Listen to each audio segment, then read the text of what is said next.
तीन शर्ट्स का one day series में फातिहाना आगाज। पाकिस्तान ने पहले वनडे में जनूबी अफ्रीका को 3 विकेटों से शिकस्त दे दी।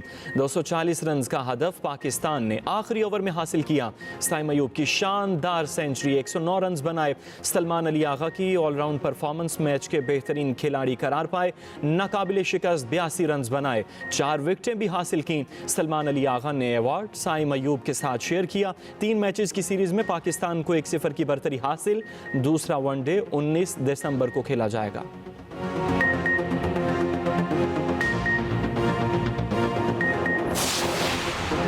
मुल्क में शदीद सर्दी की लहर बरकरार, बालाई इलाकों में खून जमा देने वाली ठंड, निज़ाम ज़िंदगी मुतासिर। मुख्तलिफ इलाकों में रात के औकात में शदीद धुंध का राज रहा। हद निगाह में कमी के बाइस मोटरवेज के कई सेक्शन बंद करना पड़े। M1 पेशावर से रशकई तक धुंध की वजह से बंद। M2 लाहौर से हिरन मीनार, M3 लाहौर से जड़ांवाला तक बंद की गई। दूसरी जानिब लाहौर में सुबह सवेरे air quality index 248 record. Lahore का दुनिया के आलूदा शहरों में तीसरा नंबर।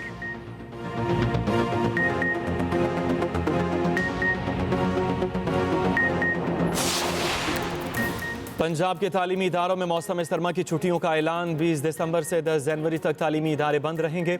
मरी में स्कूल 1 अप्रैल को खुलेंगे। नोटिफिकेशन जारी। सिंध में 21 दिसंबर से 31 दिसंबर तक तातीलात होंगी। इतलाक तमाम निजी और सरकारी इदारों पर होगा।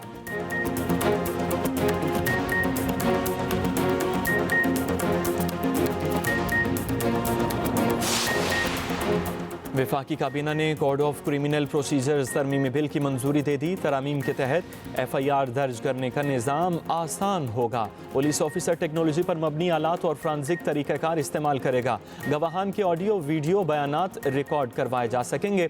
तरमीम के तहत ट्रायल कोर्ट मुकदमे का फैसला 1 साल के अंदर करेगा। ताख़ीर की सूरत में मुतल्लिका हाई कोर्ट से जवाबदही होगी।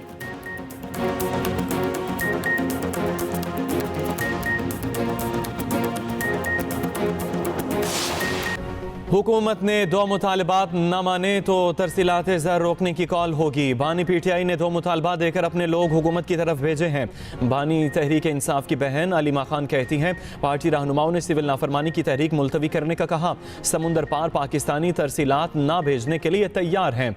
मजदूर डॉलर पाकिस्तान भेजते हैं, आप अपने डॉलर बाहर लेकर चले जाते हैं। वज़ीर आला खैबर पख्तूनख्वा अली अमीन गंडापुर कहते हैं, सिविल नाफरमानी की तहरीक के लिए बानी PTI के हुक्म का इंतजार है।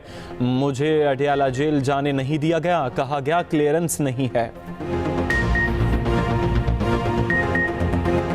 मदारिस बिल पर हुकूमत और JUI में डेडलॉक बरकरार। मौलाना फजलुर रहमान ने तबले जंग बजा दिया।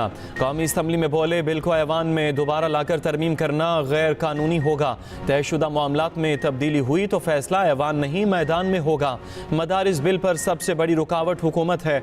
मजीद कहा, हालात बिगाड़ की तरफ ना ले जाएं। सदर को एक बार एतराज़ का हक है, दूसरी बार नहीं।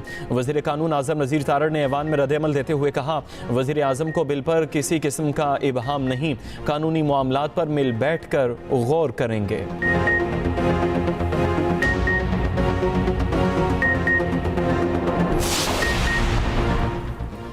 MQM का मदारिस बिल पर मौलाना फजलुर रहमान का मशरूत साथ देने का ऐलान। मुत्तहिदा वफ़द की फजलुर रहमान की रिहाइश का आमद। चेयरमैन MQM खालिद मकबूल सिद्दीकी बोले, मदारिस बिल मंजूर हो चुका। मौलाना फजलुर रहमान की बात में दलील है। हमने बल्दियाती इलेक्शन का मामला मौलाना के साथ रखा। फजलुर रहमान ने कहा, MQM हमारे मौक़िफ़ को आगे लेकर जाएगी। वफाकुल मदारिस का मुल्क में अवामी रवाबित मुहिम शुरू करने का फैसला। दूसरी तरफ ताहिर महमूद अशरफी ने कहा, हुकूमत तमाम मदारिस के बोर्ड को एतमाद में लेकर तरमीम करे। वज़ारत तालीम से मुंसलिक निज़ाम का खात्मा कबूल नहीं करेंगे।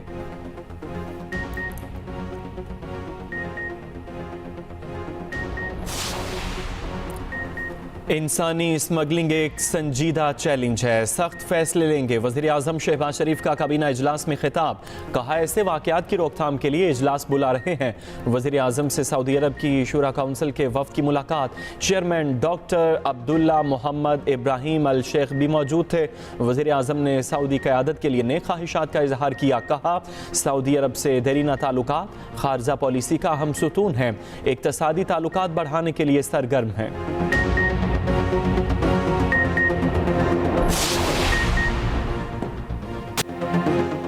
साल साल 2024 में खेलों के आलमी मुकाबले सजे। पेरिस ओलंपिक्स को दुनिया भर से लाखों तमाशाइयों ने देखा। पाकिस्तान ने 30 बरस बाद ओलंपिक गोल्ड मेडल नाम किया। अरशद नदीम ने जेवलिन थ्रो में रिकॉर्ड तोड़कर गोल्ड मेडल जीता।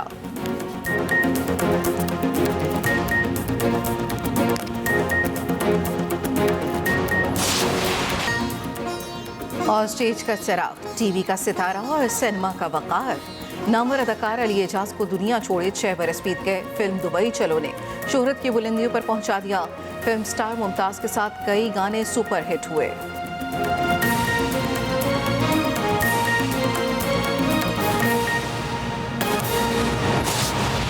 जस्टिस याहिया अफरीदी का इजाफी नोट उन्होंने जारी किया है। जस्टिस मंसूर अली शाह के नोट से उन्होंने ये कहा कि एक हद तक इत्तेफाक करता हूँ, ज़ाब्ता फौजदारी के तहत कत्ल का ट्रायल बराह रास्त हाई कोर्ट नहीं कर सकती। ये हमारी कौम की अदालती तारीख का अफसोसनाक बाब है।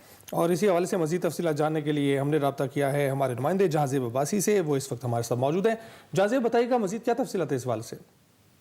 देखें, जुल्फ़िकार अली भुट्टो केस में चीफ जस्टिस याहिया अफरीदी का इजाफी नोट जारी किया गया है।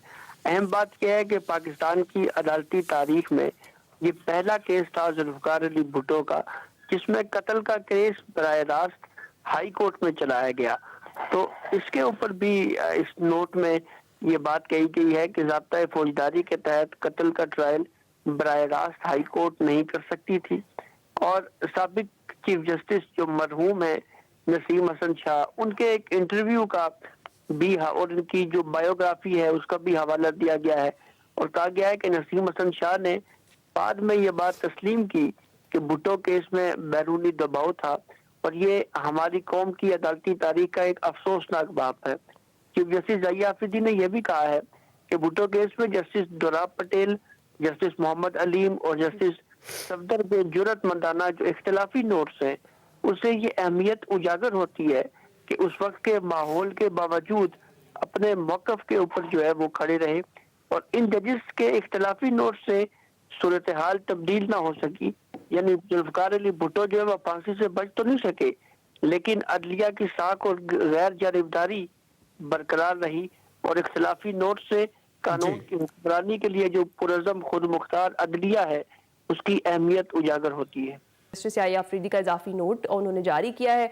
जस्टिस मंसूर अली शाह के नोट से उन्होंने ये कहा कि एक हद तक इत्तेफाक करता हूँ, ज़ाब्ता फौजदारी के तहत कत्ल का ट्रायल बराह रास्त हाई कोर्ट नहीं कर सकती। ये हमारी कौम की अदालती तारीख का अफसोसनाक बाब है।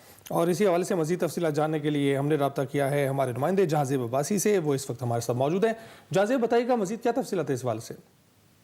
देखें, जुल्फ़िकार अली भुट्टो केस में चीफ जस्टिस याहिया अफरीदी का इजाफी नोट जारी किया गया है।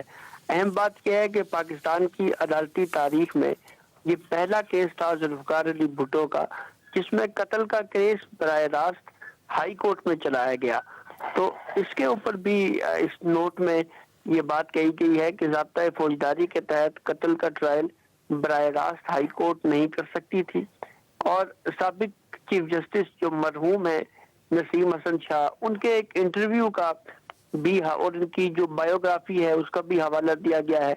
और कहा गया है कि नसीम हसन शाह ने बाद में ये बात तस्लीम की कि भुट्टो केस में बैरूनी दबाव था और ये हमारी कौम की अदालती तारीख का एक अफसोसनाक बाब है। चीफ जस्टिस याहिया अफरीदी ने यह भी कहा है कि भुट्टो केस में जस्टिस दोराब पटेल, जस्टिस मोहम्मद अलीम और जस्टिस सफदर के जुर्रतमंदाना जो इख्तिलाफी नोट्स हैं उससे ये अहमियत उजागर होती है कि उस वक्त के माहौल के बावजूद अपने मौकफ के ऊपर जो है वो खड़े रहे। और इन जजिस के इख्तिलाफी नोट से सूरत हाल तब्दील ना हो सकी। यानी जुल्फ़िकार अली भुट्टो जो है वह फांसी से बच तो नहीं सके, लेकिन अदलिया की साख और गैर जानिबदारी बरकरार रही। और इख्तिलाफी नोट से कानून की हुक्मरानी के लिए जो पुरज़म खुद मुख्तार अदलिया है